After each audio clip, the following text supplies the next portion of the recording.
তার মানে বোঝা যায় ফিরাউন, নমরুদ, আবু জেহেল ঘটনার সঙ্গে সজীব জয় ঘটনা মিল করলে 100-তে 100 মিলে যায়। এই জন্য জয়কে বলবো বেশি লাফালাফি করো না, অত দালালি করো না। মাও তো পাইলে গেছে, আর তুমি দেশে আসলে পালানোর সুযোগ পাবে না। এই যে শেখ হাসিনার ছেলে সজীব জয় ভারতের একটা মিডিয়াকে সাক্ষাৎকার দিয়েছে যে বাংলাদেশের জঙ্গিরা ক্ষমতা দখল করেছে, বাংলাদেশের মৌলবাদীরা আমার মাকে হটিয়ে দিয়েছে, জামাত বিএনপি যদি ক্ষমতায় আসে বাংলাদেশে কোনো হিন্দু থাকতে পারবে না, হিন্দুদেরকে ভারতে আসতে হবে, এগুলো বলে মিডিয়ার মধ্যে প্রচার করতেছে।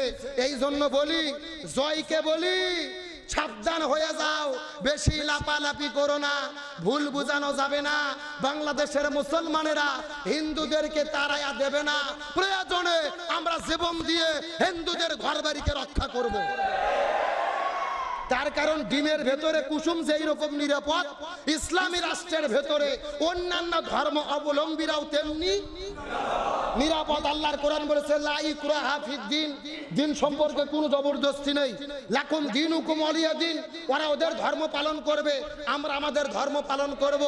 জামাতের লোকজন, শিবিরের লোকজন, কওমি মাদ্রাসার ছাত্ররা মন্দিরে মন্দিরে গিয়ে নিরাপত্তা দিচ্ছে রাতের বেলা জেগে জেগে। আল্লাহু আকবার কর। তার মানে তোমাদের ষড়যন্ত্রে কাজ হবে না। জয়কে বলবো ভুলভাল বুঝিও না। তোমার মাও বিদায় নিয়েছে, তুমি বলেছো আমার মা আর জীবনে রাজনীতি করবে না। আমরা বলতে চাই রাজনীতি করতে চাইলে ভারতে করা লাগবে, বাংলাদেশে রাজনীতি হবে না। কারণ বাংলাদেশে যদি আসে, এই যে জামাতের লোকজনক মিথ্যা মামলা দিয়ে রাজাকার বানিয়ে ফাঁসি দিয়েছে, 50 বছর আগে সাক্ষী নাই। আর হাসিনা যে গণহত্যা করছে, সাক্ষী খোঁজার দরকার নাই। বাংলাদেশের 18 কোটি মানুষ, প্রতিটা মানুষ তার সাক্ষী।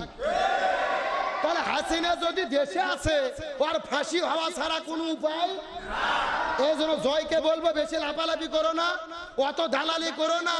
মাও তো পাইলে গেছে, আর তুমি দেশে আসলে পালানোর সুযোগ পাবে না। আমার বন্ধুগণ, মুসলমান ভাইরা গভীর মনোযোগ। আমরা এই যে কারবালার ঘটনা পড়েছি, এই যে শিশু সন্তান আসগারকে ধরেছে আর তীর মেরে তার বুকটাকে ঝাঁঝরা করে ফেলে দিয়েছে। আজকে বাংলাদেশের দিকে দেখেন, রংপুরে আবু সাইদ ভাই যখন আন্দোলন করার জন্য যখন মাঠের মধ্যে চলে গেছে, পুলিশের কাছে যাওয়ার পরে নিজের বুকটা পাতিয়ে দিয়েছে। ও মনে মনে ভেবেছে হয়তো বা গুলি করবে না, এই মনে করে যখন তার বুকটা পাতায়া দিল, পুলিশ যখন প্রথম নম্বর গুলিটা তার বুকের মধ্যে করেছে, প্রথম গুলি খাওয়ার পরে আবু সাইদ তারপরও বিশ্বাস করতে পারে নাই। আবার তিনি দাঁড়িয়ে গিয়ে বোধ পাতায়া দিয়েছে, আবার গুলি করেছে, আবার দাঁড়িয়ে গেছে, আবার গুলি করেছে। 1 নয় 2 নয় 4টে গুলি করার পরে যখন তিনি নিজের অজান্তেই পড়ে গেছে, তখন অন্যান্য ছাত্ররা তাকে এখান থেকে উঠায় নিয়ে গেছে।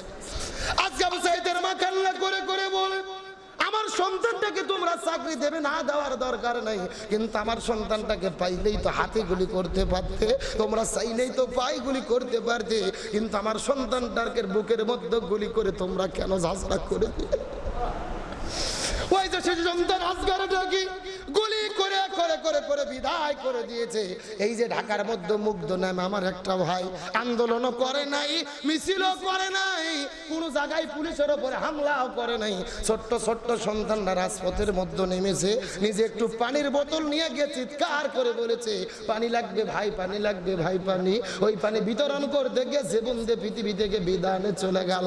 আমার প্রিয় বন্ধুগণ, মুসলমান ভাইরা, এই ঘটনার দ্বারা আমি আপনাদেরকে বুঝাইতে চাই, ওই যে শিশু সন্তান আসগার বুক পাতে দেওয়ার পরে তীর মেরে হত্যা করেছিল, আর এই বাংলাদেশের ভেতরে স্বাধীনতার 50 বছর পরে ওই বুকটা পেতে দেওয়ার পরে যারা গুলি করে হত্যা করেছে রে, এদের ভেতরে আর ওই এজিদের বাহিনীর ভেতরে কোনো পার্থক্য না। এই দুই দলের মধ্যে কি কোনো পার্থক্য আছে? আরো জোরে বলেন আছে। কত অত্যাচার, কত নির্যাতন, কত জুলুম আমাদের হত্যা তারা করেছে। 16 বছরের জুলুমের অবসান হয়ে গেল এক স্বৈর শাসনের পতনের মাধ্যমে। আল্লাহ তাআলা এমন ভাবে পতন করলো, যেই বঙ্গবন্ধুর জিকির না করলে, কোন নেতা কর্মী বাংলাদেশে থাকতে পারতো না, কোনো মিছিল হতো না, কোনো মিটিং হতো না। অথচ হাসিনা পালিয়ে গেছে ওই বঙ্গবন্ধুর ভাস্কর্যকে, মূর্তিকে ছেলে পেলে মাথার মধ্যে উঠাইয়া বাড়ি দিয়ে ভেঙে ফেলতেছে। এক জায়গায় দেখলাম মাথার উপরে উঠে প্রসাব করতেছে। শুধুমাত্র সময়ের পরিবর্তন। একদিন আগে ক্ষমতার চেয়ার ছিল, সবাই আপা আপা বলে হাসিনাকে ডেকেছে, বঙ্গবন্ধুর জিকির করেছে। পরের দিনে ক্ষমতার চেয়ার নাই, বাংলাদেশে কোনো আওয়ামী লীগের নেতা কর্মী নাই, পরিচয় পর্যন্ত দিতে পারতেছে না। তার মানে বোঝা যায় আল্লাহর বিচার, আল্লাহর ফয়সালা। অহংকার যখন বেড়ে যায় অধপতনটা এইভাবেই হয়। স্বাধীনতার মহান স্থপতি বঙ্গবন্ধু শেখ মুজিবুর রহমান, আমরা তাকে শ্রদ্ধা করি, তিনি আমাদের দেশের স্বাধীনতা এনেছেন। কিন্তু বঙ্গবন্ধুর মাথায় প্রসাব হচ্ছে কেন? তার ভাস্কর্য ভাঙা হচ্ছে কেন? এর পেছনে বঙ্গবন্ধু দায়ী নয়, এর পেছনে দায়ী হলো তার কুলাঙ্গার সন্তান শেখ হাসিনা। এর পেছনে দায়ী হলো তার সন্ত্রাসী দল আওয়ামী লীগ।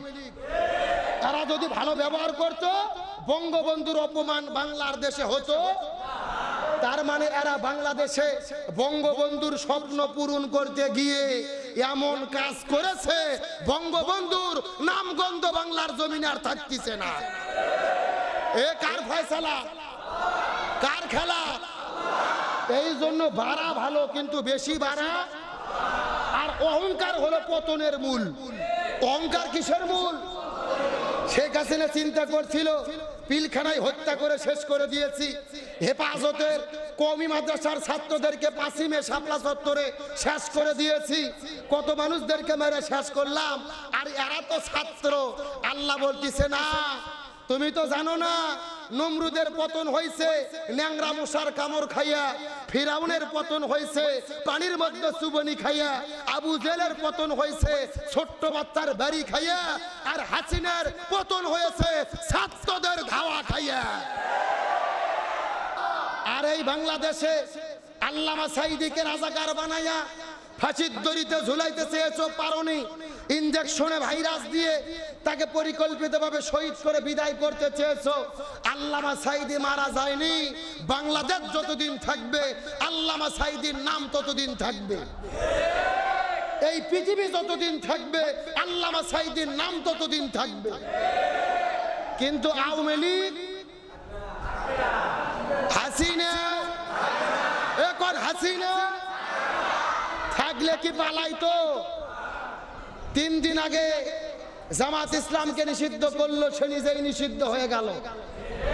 এগুলো কার খেলা? জনগণ কার ফয়সালা? তবে আমি একটা মেসেজ দিয়ে শেষ করে দেব।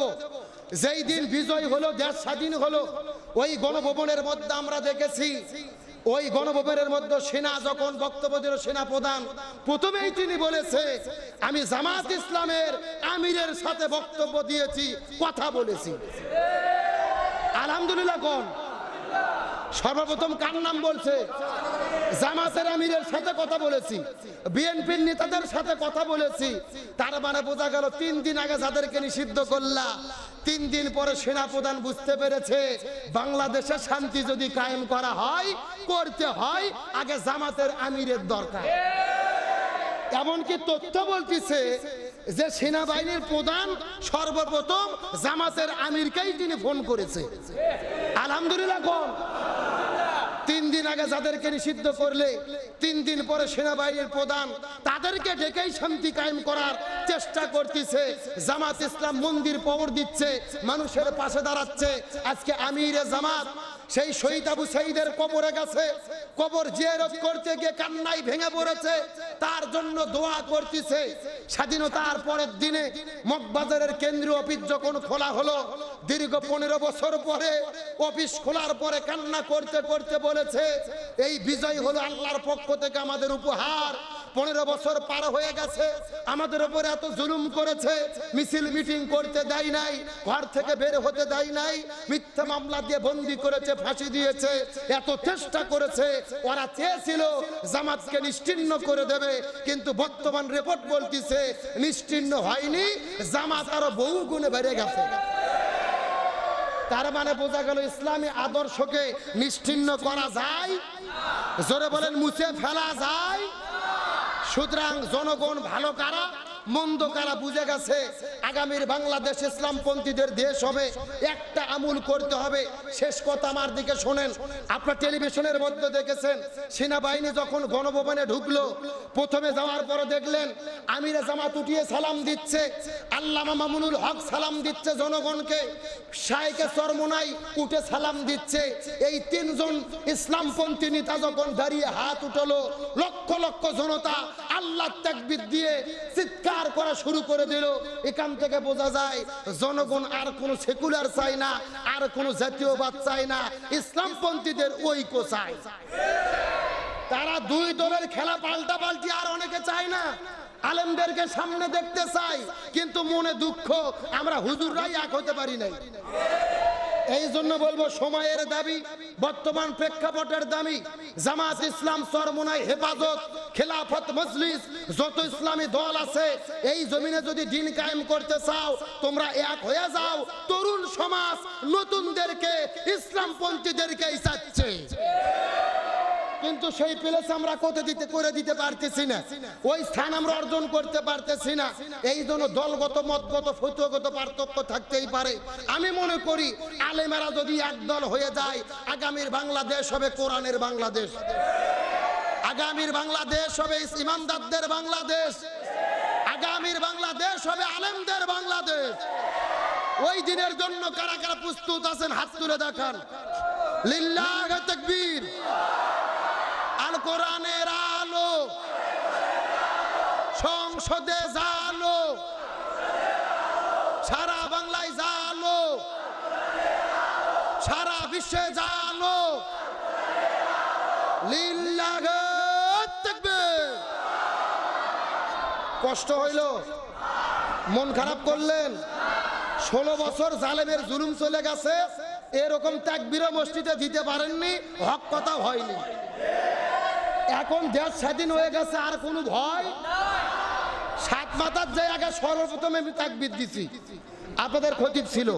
সাত মাথার চত্বরের উপরে উঠে আগে 30 মিনিট আমি নিজে স্লোগান দিছি, যেই সাত মাথায় যেতে দেয়নি 16 বছর, ওই সাত মাথা বগুড়ার প্রাণকেন্দ্র, ওই জায়গায় আল্লাহ তাকবীর হবে।